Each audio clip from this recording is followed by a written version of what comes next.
അസ്സലാമലൈക്കും.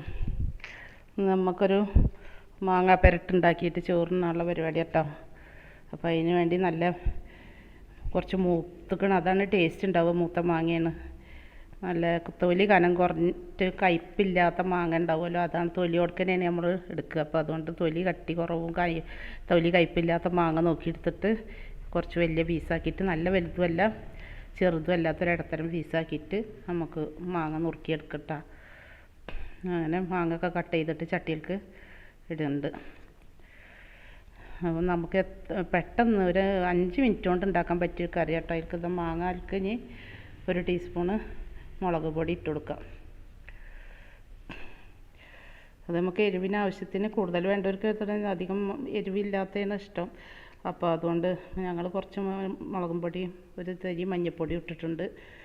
ഇനി നമുക്കതിലേക്ക് പാകത്തിന് ഉപ്പിടണം. കുറച്ച് ഒരു തുടം വെളുത്തുള്ളി തൊണ്ട് പൊളിച്ചത് അങ്ങനെ ഇടട്ടോ, കാരണം അരിയാനും നിൽക്കണ്ട. പിന്നെ ഉലുവ വറുത്ത് പൊടിച്ചത് അത് ഇട്ട് കൊടുക്കുക. ഇനി ഒരു 2 ടീസ്പൂണ് 1.5 ടീസ്പൂൺ പഞ്ചസാര അത് ഇട്ട് കൊടുക്കുക കേട്ടോ. കാരണം അത്രയും പുളിയുള്ള മാങ്ങയാണെങ്കിൽ നമുക്ക് 2 ടീസ്പൂണൊക്കെ ഇട്ട് കൊടുക്കുക. അപ്പോൾ ഇത് കുറച്ച് മൂത്ത് നല്ല വെളുത്ത മൂവാണ്ട മാങ്ങയാണ്. അപ്പോൾ അതുകൊണ്ട് 1.5 ടീസ്പൂൺ പഞ്ചസാര ഇട്ട് കൊടുത്തിട്ടുണ്ട്. അപ്പോൾ ഇനി നമുക്ക് പാകത്തിന് വെള്ളമൊക്കെ വെച്ചിട്ട് ഉപ്പൊക്കെ ഇട്ടിട്ട് കത്തിച്ച് അടച്ച് വെക്കട്ടെ. വേവാനുള്ള സമയം കൊടുക്കുക. എന്താ കുറച്ച് വെള്ളം വെച്ചാൽ ആദ്യം മാങ്ങ ഒന്ന് വെന്ത് വരാനുള്ള വെള്ളം മാത്രം മതി. നമുക്ക് ചാറ് കറിയല്ലല്ലോ ഉണ്ടാക്കുന്നത്, അതുകൊണ്ട് നമുക്ക് സിമ്പിളായിട്ട് ഉണ്ടാക്കാൻ പറ്റിയൊരു ഇതാണ് മാങ്ങാ പെരട്ട്. അപ്പം ഇനി ഗ്യാസ് കത്തിച്ച് അടച്ച് വെച്ചിട്ടുണ്ട്. ഇനി ഉപ്പിട്ടിട്ട് നമുക്ക് അടച്ച് വെക്കട്ടോ. അപ്പോൾ അത് വെന്ത് വരുന്ന സമയം കൊണ്ട് ചെറിയ ഉള്ളി, കുറച്ച് അധികം ചെറിയ ഉള്ളി വേണം, അതാണ് അതിൻ്റെ ടേസ്റ്റ് കിട്ടുക. അപ്പോൾ ചെറിയ ഉള്ളി ചെറുതാക്കി അരിഞ്ഞെടുക്കുക, അതാണ് അതിൻ്റെ മെയിനായിട്ടുള്ള ടേസ്റ്റ് വരുന്നത്. അപ്പോൾ അതുകൊണ്ട് അത് കുറച്ച് കൂടുതൽ വേണം. അപ്പം ഒന്ന് ഞങ്ങൾ നേരം വൈകി, നമ്മൾ ഒറ്റക്കൊക്കെ ഉള്ളവർ പുറത്തൊക്കെ പോയിട്ട് വന്നാൽ രാവിലെ പുറത്ത് പോയി ചോറ് വെച്ചിട്ട് പോയതായിരുന്നു. അപ്പോൾ നമുക്ക് വീട്ടിൽ ആരും ഇല്ലാത്തവർക്കൊക്കെ വന്നു കഴിഞ്ഞാൽ ക്ഷീണം, ഈ വെയിലും ഇതൊക്കെ അല്ലേ, കറണ്ട് ബില്ലടക്കുക, ബാങ്കിൽ പോവുക, അങ്ങനത്തെ കാര്യങ്ങളൊക്കെ ഉണ്ടെങ്കിൽ അതൊക്കെ ചെയ്ത് വന്ന് നോക്കുമ്പോൾ പിന്നെ കറിയൊക്കെ ഉണ്ടാക്കാൻ മടി വന്നപ്പോൾ പെട്ടെന്ന് ഉണ്ടാക്കാൻ പറ്റിയൊരു കറി നോക്കിയതാട്ടോ. അപ്പോൾ 2 മാങ്ങ ഇരിക്കുന്നുണ്ടായിരുന്നു. അപ്പോൾ അങ്ങനെ ഒരു തട്ടിക്കൂട്ട് കറി ഉണ്ടാക്കാമെന്ന് വിചാരിച്ചു. അപ്പോൾ ഈ മാങ്ങ പെരട്ട് അറിയാത്തവർക്ക് ഉണ്ടാക്കാമല്ലോ എന്ന് വിചാരിച്ചിട്ടാണ് ആ വീഡിയോ ചെയ്ത് കേട്ടോ. അപ്പോൾ അതിലിടയ്ക്ക് നമുക്ക് ചേന നുറുക്കി വെച്ചിട്ടുണ്ടായിരുന്നത് പൊരിക്കുകയും ചെയ്യാം.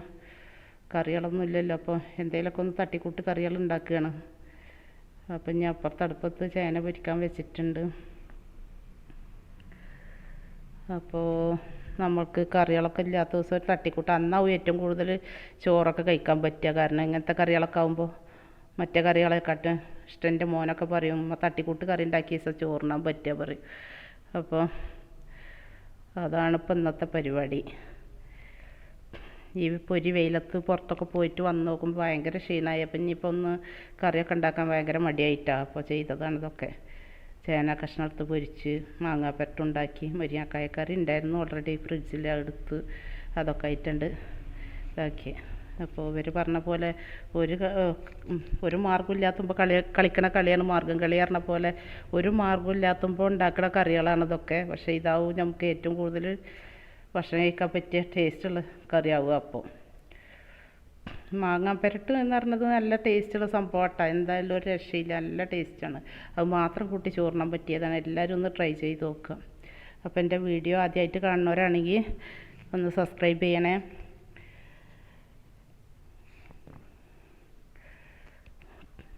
പിന്നെ നിങ്ങളൊക്കെ മാങ്ങാ പെരട്ട് ഉണ്ടാക്കാറുണ്ടെങ്കിൽ അതിന് എങ്ങനെയാണെന്നുള്ള ഒന്ന് കമൻറ്റും കൂടെ ചെയ്യണം. ഞങ്ങൾ ഉണ്ടാക്കുന്ന രീതിയാണ് കാണിക്കുന്നത്. ചിലവർ ശർക്കര ഒക്കെ ഇടുമെന്ന് പറയുന്നേക്കാണ്ട് ഞങ്ങൾ പഞ്ചസാരയൊക്കെയാണ് ഇട്ടില്ല. അപ്പോൾ അതുപോലെ എന്തെങ്കിലുമൊക്കെ മാറ്റങ്ങളുണ്ടെങ്കിൽ ഞങ്ങൾക്കും കൂടി അറിയാമല്ലോ. അപ്പോൾ ഒന്ന് കമൻറ്റ് ചെയ്യുകയാണെങ്കിൽ. അപ്പോൾ നമുക്ക് മാങ്ങ വെന്തിട്ടുണ്ട്, അത് വറവിടാൻ ഒരു പാത്രം വെക്കട്ടോ. വേണ്ട മാങ്ങ കഷ്ണങ്ങളൊക്കെ വെന്ത് വെള്ളമൊക്കെ വറ്റി ആ മസാല കയ്യിൽ പിടിച്ച് വന്നിട്ടുണ്ട്. അപ്പോൾ നമുക്ക് അപ്പുറത്തെ അടുപ്പിൽ ഒന്നത് വറവിടാനോ അതിനുള്ളത് പാത്രം വെച്ചിട്ട് വെളിച്ചെണ്ണ ഒഴിച്ച് കൊടുത്തിട്ടുണ്ട് കേട്ടോ. വെളിച്ചെണ്ണ അതിനെടുക്കണം കേട്ടോ, അതാണ് അതിൻ്റെ ടേസ്റ്റ്. ഓയിലോ വേറെയൊന്നും യൂസ് ചെയ്യരുത്. അപ്പോൾ അതിലേക്ക് ഇനി കുറച്ച് കടുക് ഇട്ടിട്ടുണ്ട്.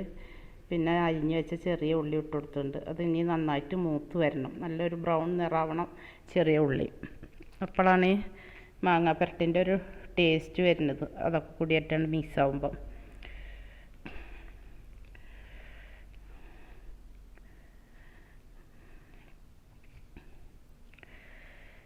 അപ്പം ഇനി നല്ല മൂത്ത് വരണം കേട്ടോ. ഇതൊരു ബ്രൗൺ നിറമായി കിട്ടണം ഈ ചെറിയ ഉള്ളി. അപ്പോൾ അതുവരെ ഇളക്കി കൊടുക്കുക നമുക്ക് ഇടക്കൊന്ന്. അപ്പോൾ എല്ലാവരും സബ്സ്ക്രൈബ് ചെയ്യാൻ മറക്കരുത്, ലൈക്ക് ചെയ്യുക, ഷെയർ ചെയ്യുകയൊക്കെ ചെയ്യട്ടെ ഇഷ്ടമായെങ്കിൽ.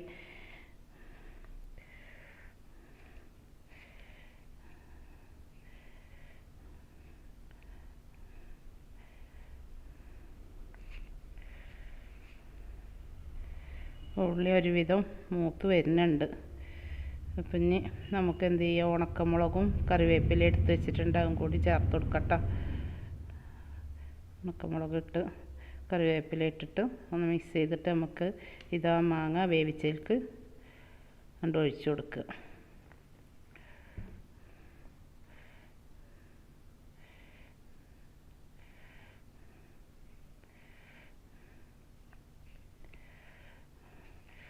അപ്പോൾ ഇതൊന്ന് ഉണ്ടാക്കി നോക്കിയിട്ട് എല്ലാവരും കമൻറ്റ് ചെയ്യുക. ഇഷ്ടമായെങ്കിൽ സൂപ്പർ റെസിപ്പിയാണ്, ഒരു രക്ഷയില്ലാത്തതാണെന്നാണ് എൻ്റെ മോനൊക്കെ പറയുന്നത് കൂട്ടിയിട്ട്. അപ്പോൾ എല്ലാം റെഡിയായി. ഇനി നമുക്ക് ഭക്ഷണം കഴിക്കാം.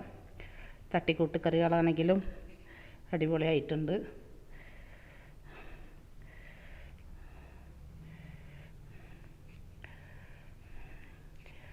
അപ്പോൾ ഇവിടെ വീഡിയോ അവസാനിപ്പിക്കുകയാണ്. എല്ലാവരും വീഡിയോ കണ്ട് ഇഷ്ടമെങ്കിൽ സബ്സ്ക്രൈബൊക്കെ ചെയ്യുക. അടുത്ത വീഡിയോയിൽ കാണാം കേട്ടോ. ബൈ.